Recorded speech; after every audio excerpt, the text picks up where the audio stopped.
guest today is Abdulrahman, a young American converted to Islam in an early age. Let us hear his story.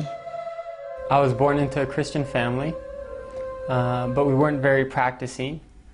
We would go to church just a few times a year for Christmas and Easter and the holidays.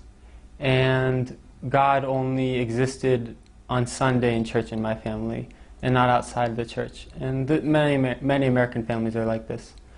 I've always been a very logical thinker, and when I was about 11 or 12 years old and I started thinking for myself, I asked myself, does God exist? And this question I felt was pushed on me by a clash between science and religion, or rationality and religion in America.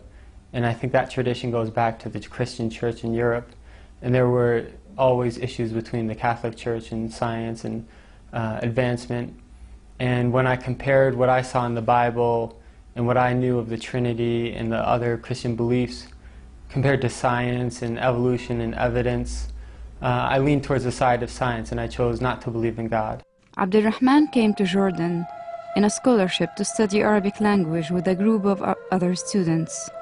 Among them is Jalal, who lives with Abdulrahman in the same apartment. My first exposure to Islam was when my friend in high school became Muslim. And he's also my neighbor, Michael Dan.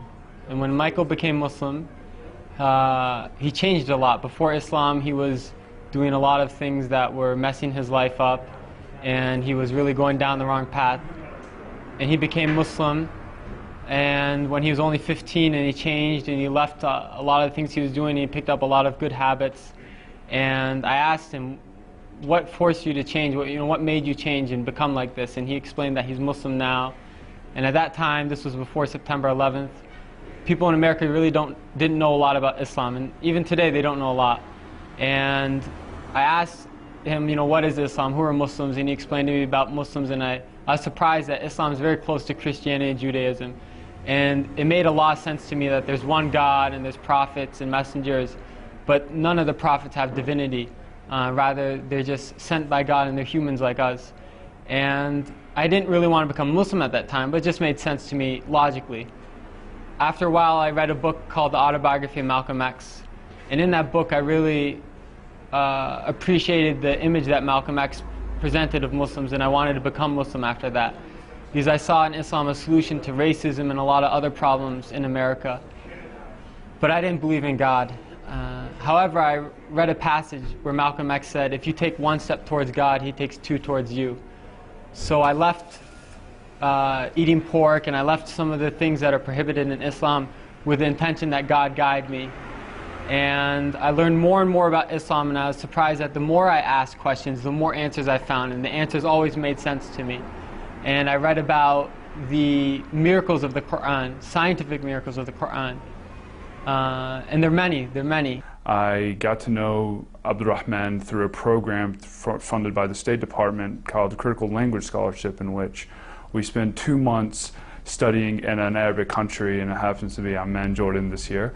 And so this is where I got to know Abdulrahman first. I actually first met him at an orientation that we had in Washington, D.C. Several things that I think are very special about Abdulrahman was that, number one, he converted to Islam, but he converted with a knowledge of Islam. He's not a convert that doesn't know anything about Islam. He's one that's serious about studying Arabic. He recites the Quran on a regular basis.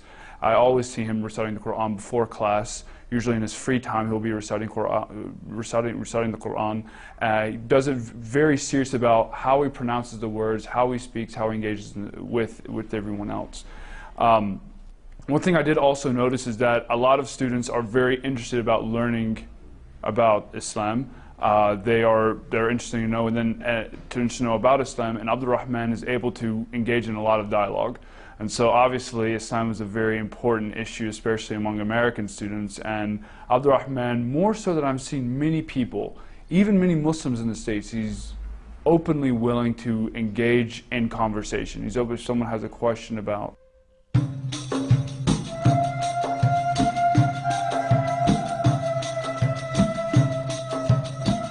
We are now with Abdulrahman in Acre Center.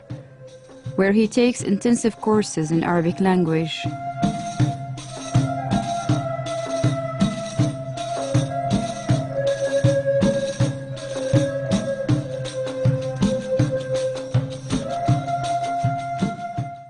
I'd like to add that Islam is the most beautiful thing in my life and the source of all goodness. It's a message that every soul finds tranquility with, and a sense of purpose and fulfillment and true happiness. And I encourage everyone to take a step towards God, and they'll find that God takes 2 steps towards them. Because this is a light from Allah. And any way you look at the light, it comes out to be true. And so if you ask questions and you prefer to look at it from science, or from your soul, or from people, go whichever way you want, and I'm sure that you will find that this is the message you've always been looking for.